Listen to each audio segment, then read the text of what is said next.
My name is Andre Joseph Dipka. Welcome to the show. Today, joining me, I have Danny, who was experiencing firsthand what it was like being over in Spain during the immigration crisis. Danny, how you doing today?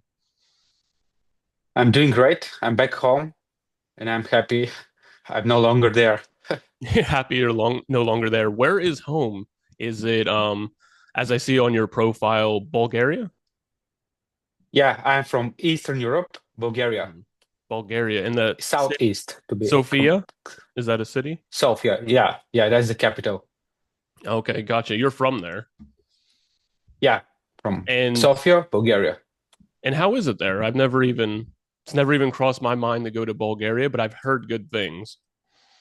Well, I can only add more to these good words Hmm. because with all this immigration happening in Western Europe, Eastern Europe is becoming the best part of Europe now because we don't have such problems. We are preserving our identity. So if you like to see uh, nice culture, historical, Mm. we have quite a long history in the past.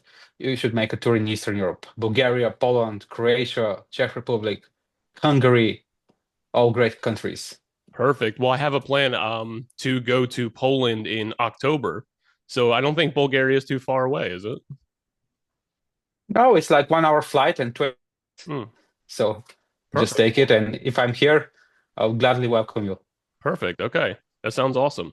Uh Now let's dive into, please tell me what was going on. So you travel a lot. You've been to over 156 countries. Um I had Emily on the show a few weeks ago, and she had been to 185, and you guys are friends, right? Yeah, she's ahead of me because she she was more organized. I start later, but I'm also doing not just the countries. I started doing all the territories, autonomous territories.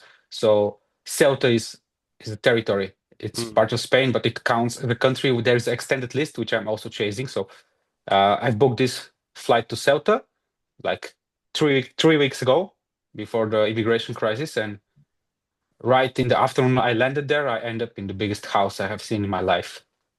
Oh, so you didn't know anything about this was going on. There was no rumors.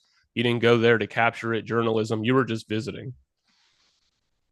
Literally on the day of my departure from Spain to mainland European part of Spain to African part of Spain. For those who don't know, Ceuta is part of uh, Spain, but it's located in the African continent. So you need to go there either by boat or take a helicopter. So I took the flight, and before I took the flight, I read the news that for the recent 5 days, there were like extensive migration pressure on the border, but the numbers they presented were like 1,500 people for 1 week. So that's Hmm. not a lot. That's like 200 people per day, Yeah. far away from the crisis I saw with my eyes. Okay, and so you're there, and then you start capturing this amazing footage. That it's funny. I started following you when you were at like 142 followers on Instagram, and then I woke up the next day and you're at like 5,000 because your Yeah, it's video started to crazy. go viral, right? Yeah, these videos reached 60 million people. Apparently, I was I cannot say the only one, but maybe one of the few people, Westerners, who managed to cross the border from Spain to Morocco because everybody was basically crossing illegally from Morocco to Spain. Hmm. And this border is not so popular among tourists. It's just local people from Ceuta who go to Morocco to buy some groceries cheaper and back the same day. But on this particular day, they were there was an announcement for them to stay at home, lock the doors, get some food and don't go out. So basically, it was just me. I was with a fellow traveler who crossed the border to the other side. The remaining people were Moroccans, so we had the unique opportunity to capture all these photos. And yeah, as you have seen, they went viral quite fast. And I have your account pulled up right in front of me. And so I'm looking at the main one getting 38 million. There's others with 6, 4 million. And the footage is amazing. I imagine a lot of people in your shoes would have probably fled because they wanted to get out of the craziness, but you stayed and you really focused in and took some great footage that revealed a lot to the world what's going on. Yeah, I wanted to show. I start sending the videos to Emily first on my chat. Mhm. So she started publishing them, but she motivated me. Go ahead, post. This will become viral. So I just followed her advice. I did that, and yeah, the Yeah. algorithm worked. Yeah, and I showed many different scenes, people jumping over the fence, going over the sea, swimming, like the whole process. And at that time, I wasn't able to realize what's happening. I was just seeing this invasion of people Mhm. going in. But it was clear that it was organized. So that made the whole situation a bit safer. So, it Okay. was not so dangerous to be there because these people had the mission to cross and go in Spain. No one was there to rob you or hurt you. So it Mhm. was in these terms, it was like a good time to be there and film. Got you. And so you're saying it's organized in the sense that these all, someone put this together and what was it, 50, 60,000 in 24 hours crossed? Were those accurate numbers or was it 30,000? Do you know any better? Well, they say it's up to 70,000 who crossed, Hmm. but what I have seen on the other side of the border was much worse. Was there were maybe 200,000 waiting to cross Oh, because I'll give you example. When I crossed the border, I was walking for like 3 hours and a half to get a taxi to reach the my hotel, which was on the other side. And for these 3 hours and a half, the crowd kept coming from both sides. There were hills on the right side which were full of people. There were people walking through to the main street towards the border, and for these 3 hours and a half, they didn't stop. So uh, if 70,000 crossed, we can clearly say that 200,000 more didn't cross. wow. Okay. And did they handle it? Is it shut down now or what's going on currently? Are you aware? So the very next day, they signed a deal. Obviously, it was a diplomatic problem. When Hmm. I get all these views, a lot of Moroccan people, not from this side, but from Rabat, the capital city, some journalists started talking to me. They explained to me the whole situation. And it's a diplomatic problem between Spain and Morocco. Somehow, Morocco punished Spain for their policies about Western Sahara and diplomatic relations with Algeria. And the very next day, um, the Spanish tried to negotiate with Morocco, and a lot of these people came back. Some of them are still there. Of course, Okay. the minors, they cannot be deported. There are centers for unaccompanied minors who are responsible to handle everybody under 18. So basically, they are full of kids. But so far, the rest are getting deported in large numbers.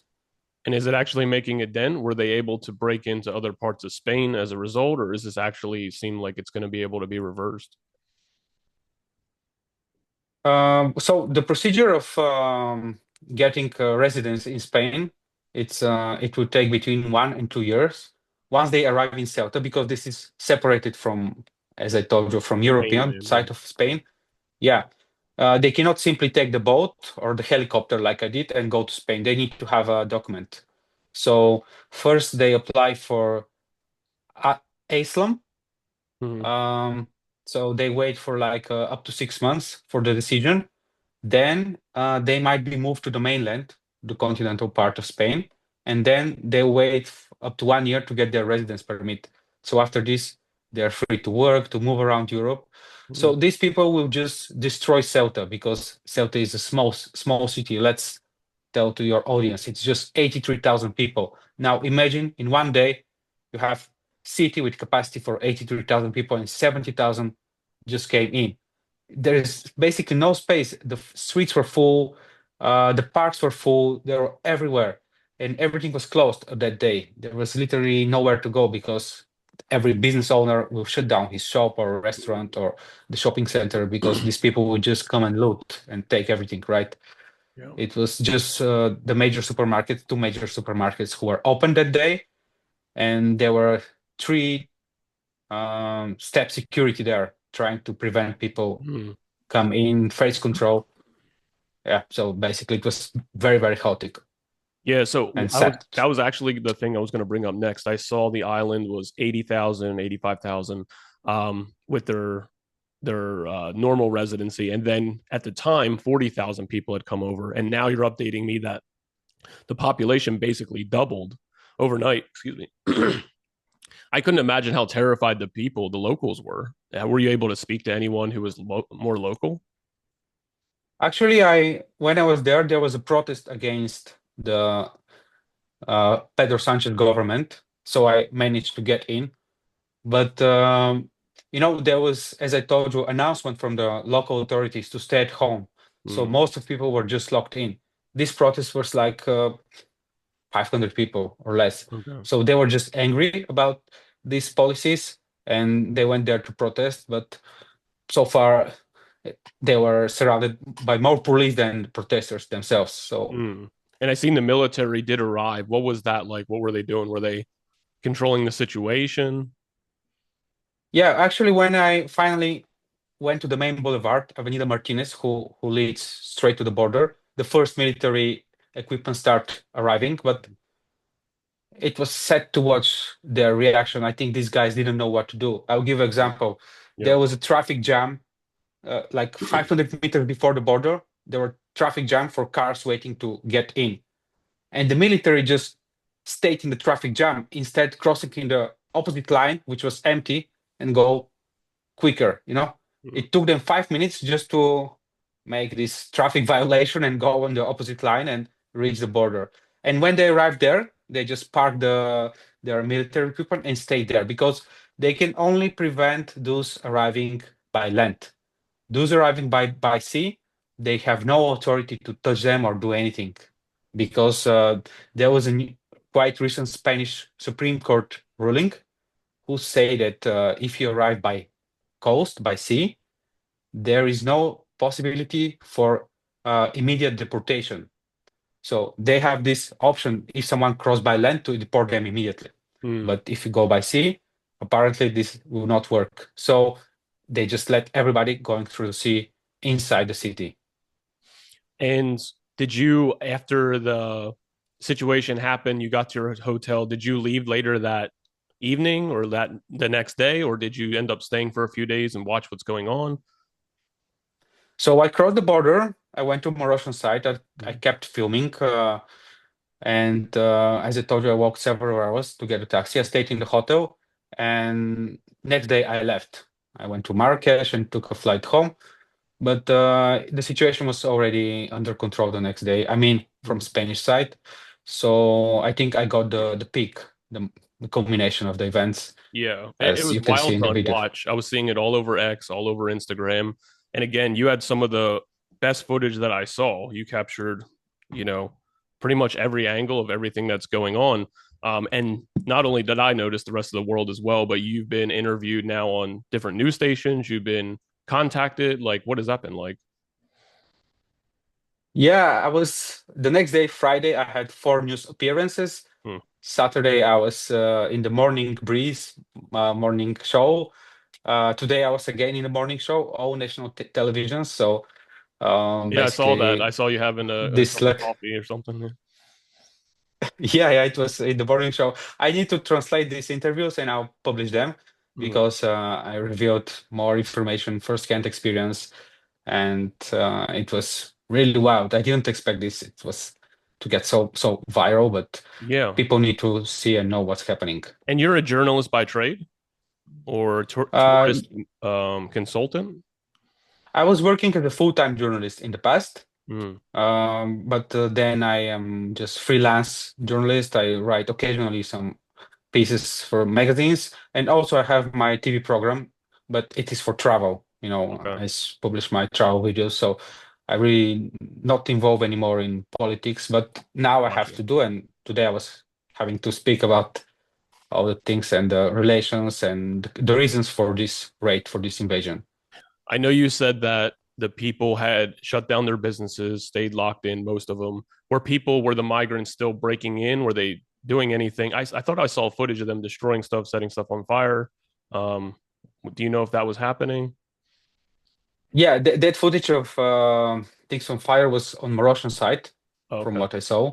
Yeah, because it happened late on the 30th of July. It was already around midnight, Mhm. and when I saw the footage, it was around the area which I was already passed by. But on the Spanish side, yeah, they try to loot in. It's not. It's like a vacation home for a lot of people. So there are empty Mm. apartments. They try to climb to go in, and of course, if there is some shop open, they'll try to go in and take everything. But one interesting thing I heard is, currently Ceuta has 60% Moroccan population. So Spanish are already minority there. The Okay. most of the people are from Moroccan descent, and these refugees, immigrants, or invaders, whatever you Yeah. like to call, these people were expecting that the Moroccan Spanish will open their homes for them, which didn't happen. Mm. Actually, the Morossians, who were already settled legally there, working, in the hard way, they were the ones who tried to push them back. They were the Right. ones who say, "No, you're not welcome." So a lot of them actually left voluntarily because they stayed without water, without food. No one was giving them like they expected, and also some of them were put in detention centers, which were overcrowded, and there were literally dead bodies inside. So they just Mm. decided it's wiser to go back. At least, I'm gonna die And here. and I heard 60 people had died crossing. Well, it's much more now. They say it's 90, but the number will Mm. rise. I literally saw people jumping from the wall. It's like a 3.5 meters wall. Yeah. So they have to jump from the street to the beach, and some parts of the beach were actually covered by cement, uh, Mm. concrete, and I saw a Gotcha. guy who hit his head there. He didn't Jesus. manage to, and he Is it didn't stand up. is it okay to play one of your clips Yeah, for you me to can show it here? play. Because it would explain. I think this is what you're talking about. So this part, Yeah, that's the jump. It's a quite high jump, but we'll show and you there are some again. parts. Boom. Yeah, Yeah. yeah, and there were parts who are not sandy. So if you didn't manage to land properly and hit your head, you just Yeah. stay there. There were also floating bodies in the ocean, so in the sea. So I imagine I there's a think the lot of number people is who quite can't higher. swim that don't know how to swim properly. Yeah, but Or the, is it the rough? most of most of Water people is are rough. young, or they were young and Mm. in good physical condition. We were joking. It's not for joke, but we Yeah. were joking that those are triathlonists because they had to swim, to run, to jump. It's Yeah, uh, like a triathlete. Yeah. yeah, Oh wow. triathlon. And is this inspired you to get back into the journalism, or are you what are your plans going forward? Yeah, I think after what I've seen, and the way I managed to report and get the information deep under the why this happened, what's the reason behind this invasion. Mm. Now I'm going to prepare some article. I'm going to post it maybe tomorrow. Okay. So I'll see where I'm going to publish. And yeah, I think I'm gonna do also some video content about this. And it's not the first time I end up in the center of the events. Oh, I was really? in Yemen in Mm. December. Yeah, and there was a rockets massive falling over the port. Mm. I was in Chad, in Niger last month. There was a terrorist attack by ISIS in the airport. So Wow. there's so many stories which I realized that if I have posted them, it would have been, yeah, quite Yeah. interesting. So from now on, I'm gonna post every single thing like this. So I want to touch a little bit on your travels. What made you decide you want to go to every country? So I graduated geography in my high school. So literally by age of 17, I knew every capital, every flag, the population of every country. So, and once you get the opportunity to travel and you start like it, there isn't no coming back. Mm. And when did you start? What age? You said 17 you graduated. How long have you been checking off these countries? And how old are you now? You seem young. Yeah, thank you. I'm 36. I Okay. start travel by 27, but 1 year later I got married. So I was Mm. like 5 years in marriage, which I didn't travel. And after the separation, I continued to travel. So it's been like the last 3, 4 years active travel. Awesome. And could you give me like some of your favorite countries or cities? And so for me, I'm from the United States. I've been to Poland. I've been to Sweden, Germany, and Denmark. And so I'm looking to check a few more off my list. What are some of your favorites that really stand out to you?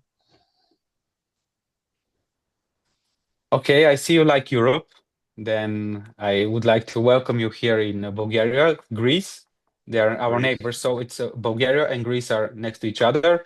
You can combine them, and especially if you like history, Yeah. it's a nice place to go around. And I am big fan of South America. There Okay. are really nice countries there, like Chile, Argentina, and Uruguay. It's basically like Europe, but in South America. It's Hmm. quite I hear a unusual lot of good experience. things. I So hear a if you, lot of good things about those. Um, the South America places like Argentina, Uruguay. Um, with Greece, it's funny you say that. Greece has always been my number one, just because I read a article when I was younger about the blue zones, and they wrote it about Icaria, Greece, and this guy goes there and he lives to like 105 after he was diagnosed to die like at 60. So I always wanted to visit that island. They say you live the longest there. yeah, well, we have a saying that the Greeks just enjoy the life, no Mm, stress, and that's the secret behind their longevity. But yeah, this island particularly, it's maybe one of the most interesting place mm, where the clock has been stopped and you just think yeah. about the basic things, the family, the enjoy the weather, and They that's called it. it No the stress. island that forgets to die. Yeah, I also forget the name of the island, but it's in Greece, and there are many islands in Greece, thousands of islands. So Mm. So basically, those are some of your most of top. them. What Emily had told me that her top for food and cuisine was Georgia. Where would you say is some of the best food? Well, yeah, Georgia, she went to a cooking class there, Mm, so maybe she can prepare the same dish in USA. But I'm pescatarian. I don't eat meat, and Georgia, they eat a lot of meat. It's a nice country, okay. but Yeah, you know. yeah, I am. It's not my best cuisine. I would like to recommend also, there are some nice African countries like You know, Rwanda. If you Google Rwanda, it's a country without any single trash on the street. Like every really. morning, people go out, yeah, voluntarily clean all the trash. They are very disciplined. A lot of European investors are going there, German Mm, particularly, and they work very hard and they don't need to immigrate to Europe because they made their good life right. there. So if you're looking for a good example among African countries, I can recommend Rwanda. Okay. And I also like the northern countries, Scandinavian countries. They are really cool, like Iceland, Norway, Mm, Finland is nice, and Greenland. I don't know what's your relation with Greenland now, but yeah, right. uh, yeah, I think there's a direct flight already from New York. You can reach there easy. So I'm pulled in two ways. I want to go spend a good amount of time in Poland because I'm half Polish. Um, and Poland's just so beautiful. But another part of me wants to do a trip around the world where I do like Iceland, Norway, and just go across Europe and then go into like Turkey and then Australia, Japan, whatever. Um, have you been to Australia? Yeah, I've been to Melbourne. Hmm. It's basically London in the southern hemisphere. Like it's a strange feeling, but it's a nice place. I feel like I Australians haven't are been to the Sydney. I most need to go likable back because people. Sydney. I'm sorry. What was that? Yeah, they're very chill. One Hmm. thing I've noticed in Australia, was like they don't care what's going on outside of Australia.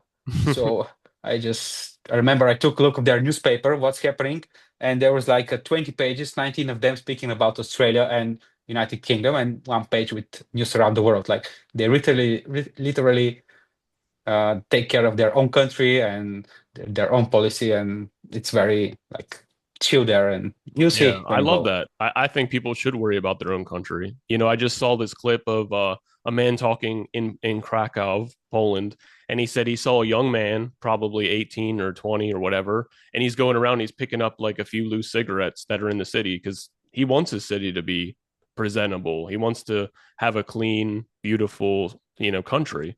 And I think that if people did focus, like you said, the people in Rwanda focus on taking care of their country and their properties and things, and so they don't feel the need to go and to different places and get handouts and things like that. Or as you were saying earlier, like these people were invading this part of Spain. I think that people have a lot more power than they realize to have uh, an amazing living condition just based on their own standards. Exactly. The problem of majority part of Africa is that they are ruled by corrupt dictators.